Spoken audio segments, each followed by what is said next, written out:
내일장 미리 보기 해보겠습니다. 한양증권 김지형 연구원입니다. 연구원님 안녕하세요. 네, 안녕하십니까. 내일장에 영향을 주는 국내 변수부터 알아볼까요? 네, 이번 주 일단 월말과 월초에 거쳐서 국내 경기를 좀 점검해 볼 수 있는 지표가 발표가 되는데요. 산업 생산하고 이제 수출 증가율이 이제 발표가 예정이 되어 있습니다.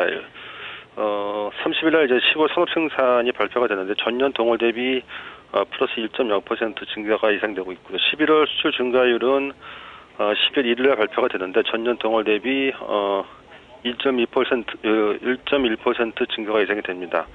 단 전월 대비로는 이제 산업 생산이 플러스 0.3%고요. 수출 증가율이 마이너스 0.1%이기 때문에 전반적으로 정체 또는 이제 둔화가 예상이 되고 있습니다.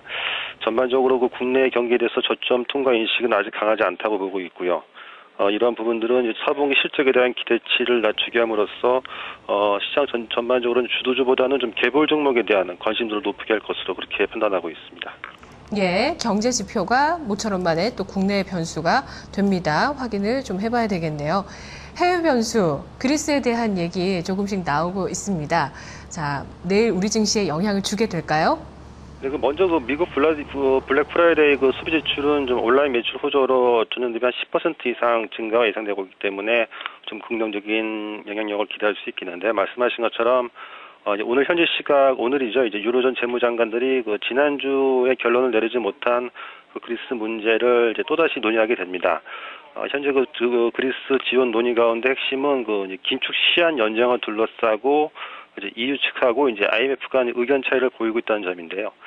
EU는 이제 긴축 시한 연장을 통해서 좀 그리스에게 좀 성장을 보완할 수 있는 기회를 주고자 하는데 비해서 IMF는 긴축 시한 연장을 통해서 추가적인 비용이 발생하기 때문에 이러한 이제 비용 부담에 대해서는 난색을 표명하고 있습니다. 결국 이제 추가 비용을 부담을 누가 하느냐 주체 문제가 될 것으로 보고 있는데요. 일단 지난 20일 재무장관회에서 EU가 그리스 지원 의사를 좀 재차 확인한 측면이 있고요. 따라서 이번 회담이나 늦어도 12월 13일 예정된 유럽 정상회담까지는 ECB가 이제 지원의 주체로 해서 그리스 지원 협상은 좀 최종 타결될 가능성을 높게 보고 있습니다. 예, 내일 시장 전망해보면서 전략 세워주시죠. 외국인이 좀 단기적으로 매수세 유입을 기대할 수 있는 시점으로 보고 있고요. 따라서 숨고르기 이후에는 61선, 1930선 회복 시도가 가능할 것으로 보고 있습니다.